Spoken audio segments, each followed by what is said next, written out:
ضيعت المحبة. منك منك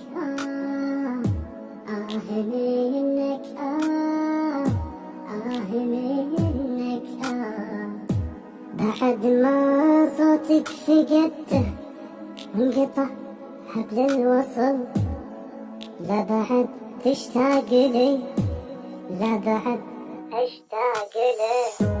المحبة والمشاعر انتهوا وش عاد باقي؟